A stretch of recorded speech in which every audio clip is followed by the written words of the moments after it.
Hi, I'm Caden, here with my brother, Cal, and you're watching Eating W's. eat the W. That's a W. Let's eat one. Let's eat one. That's a W. On today's episode of Eating W's, Cal and I are going to share with you some of the mini camp battles, the training camp battles that we're most excited for in this 2023 NFL preseason, off-season Training camps, I guess. Training camp. At the end of the day, they're just all training camps, OTAs, everything just kind of blends together. But before we jump into those, a good number of news bits, especially considering how it has been so dry the past few weeks. We got a much higher number comparatively. Starting off with a release, the Washington Commanders released longtime offensive guard Andrew Norwell, which was really surprising in my eyes because he started almost every game for them and was a pretty solid part of that Commanders offensive line. Yeah, a longtime starter there in Washington at offensive guard. He could play both the left or the right spots, so he's versatile. He'll be a nice pickup for someone late in this offseason, early in this training camp period. I agree. And then a handful of signings here, starting off with two of them by the New York Jets.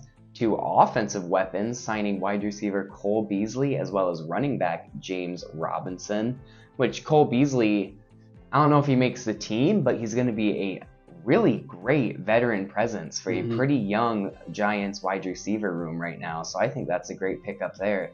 And then especially with all the confusion and controversy with Saquon Barkley, I think James Robinson was a solid pickup as well.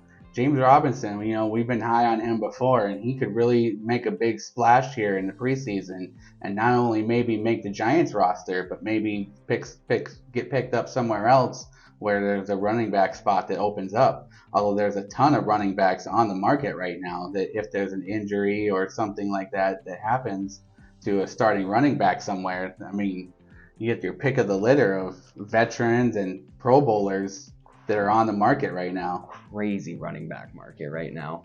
And then for another signing, the Raiders signed veteran cornerback Marcus Peters to their roster. Now to jump into a trade, the Jets have traded wide receiver Denzel Mims to the Detroit Lions. There was some pick swaps going on there, but nothing significant. Everything happening in 2025, so not even next year's draft, but the one after that. But still a decent pickup for the Lions, gives them some rotational depth right there and a chance to make the roster for Denzel Mims.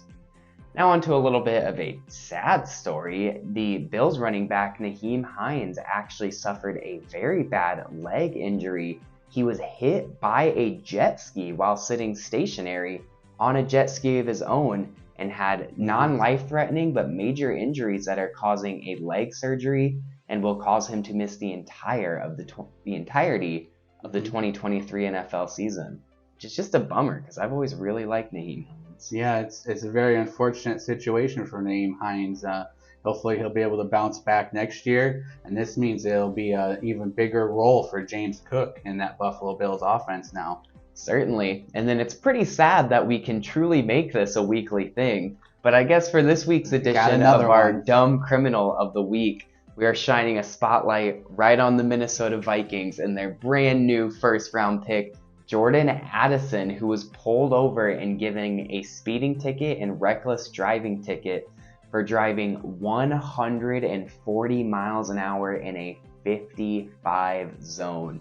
So just driving a smooth 85 miles over the speed limit. There's most places where you couldn't even go 85 miles anywhere near legally. And he was going that over the speed limit.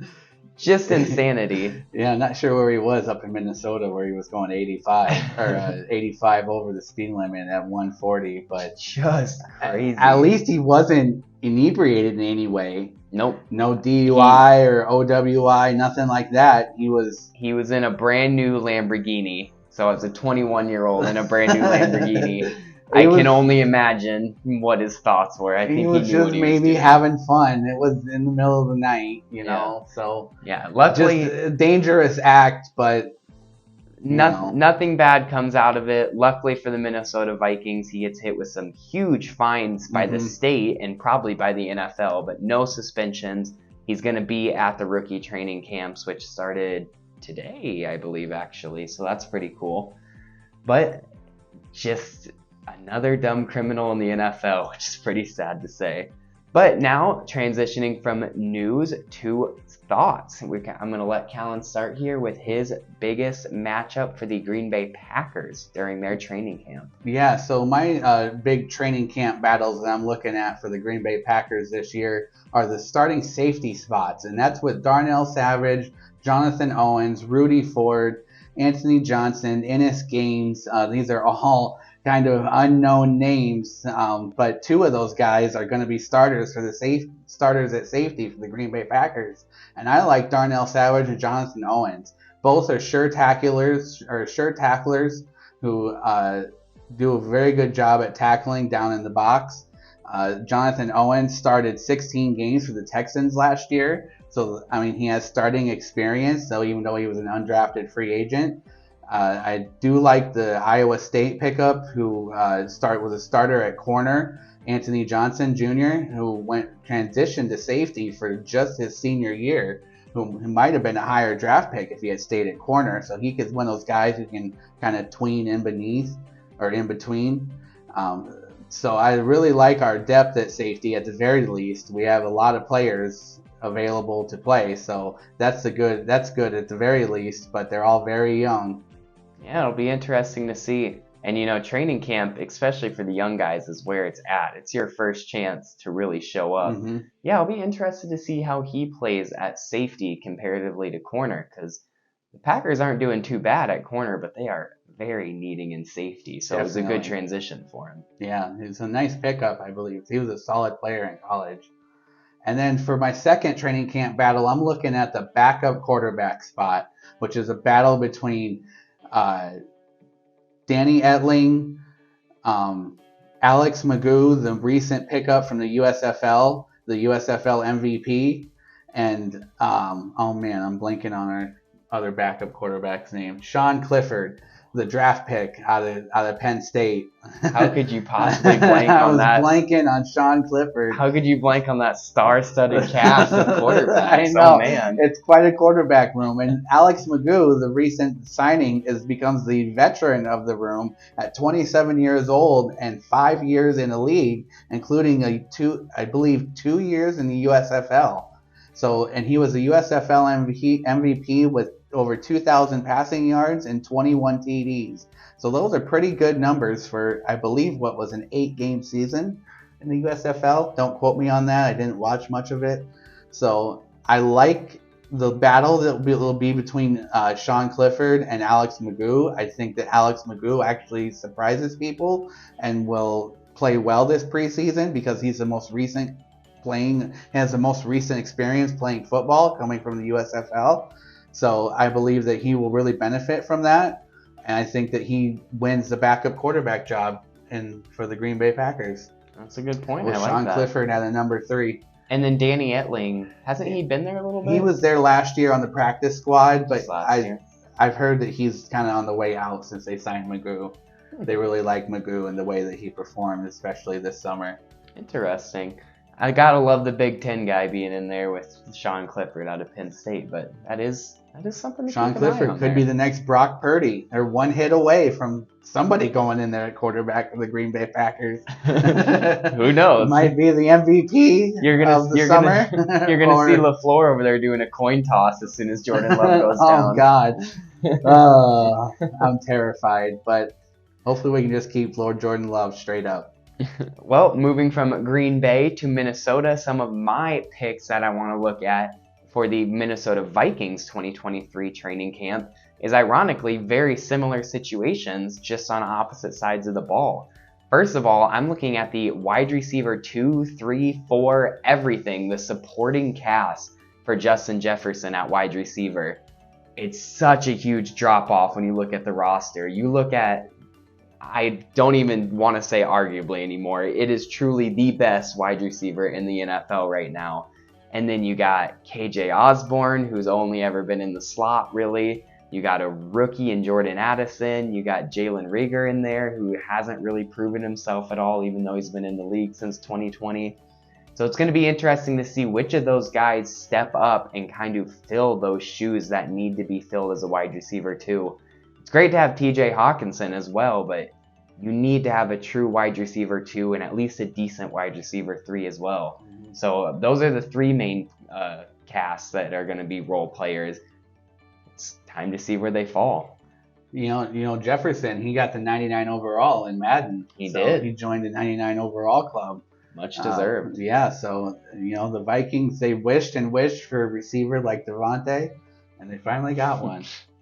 It's pretty uncanny. They have very similar play styles. Yeah. That's funny.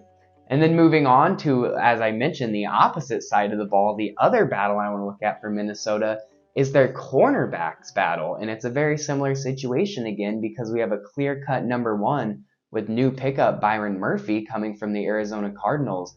And then just a lot of questions after that.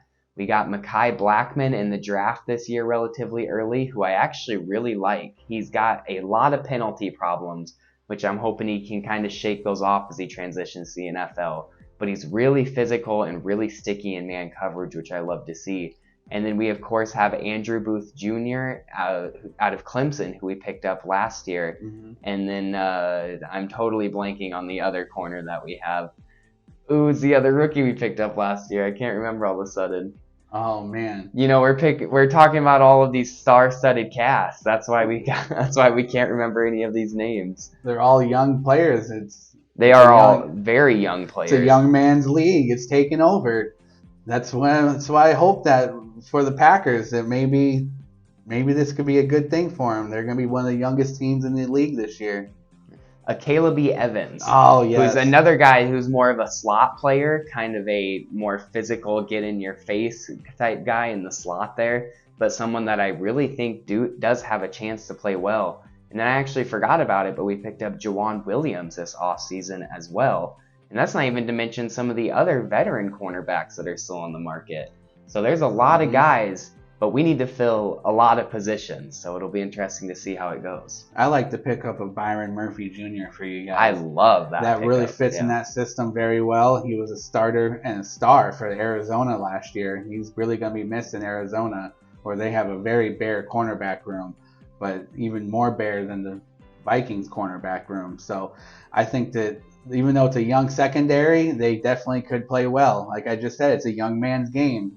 Yep, and then luckily we're kind of set at safety with guys like Harrison Smith and Lewis Seen and Cameron Bynum, so that'll definitely help out a little bit. Yeah, you guys are set at safety. We're set at corner. It's exactly vice versa. Never things fails. that are different or the same, and same but different. I don't know.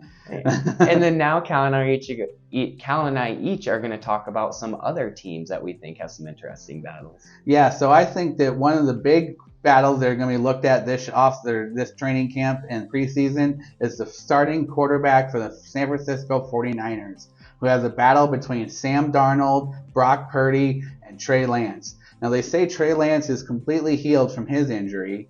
They are not sure when Brock Purdy will be cleared, and they say that Darnold has been playing very well in the mini camps and the offseason program and has been paying attention a lot.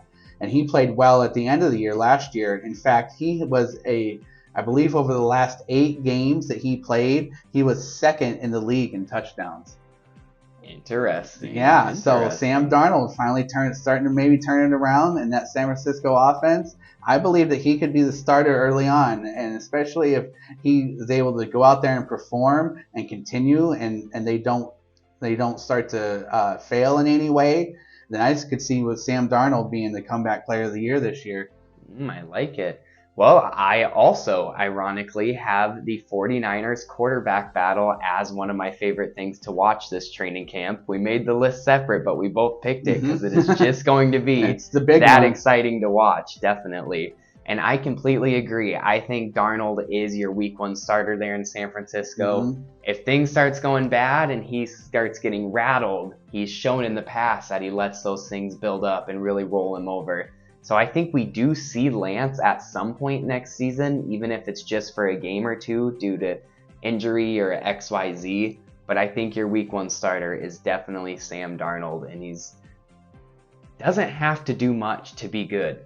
As a San Francisco 49ers quarterback, you can be middle of the line and still put up star-studded numbers on that good of a team. That's what happens when you have a defense like that that's able to just kind of control games by themselves. Well, we'll see. It's going to be a new season, but compared to last season, they were able to control games. No DeMeco Ryans. Yeah, that's true. Different defensive coordinator. The coaching makes a difference.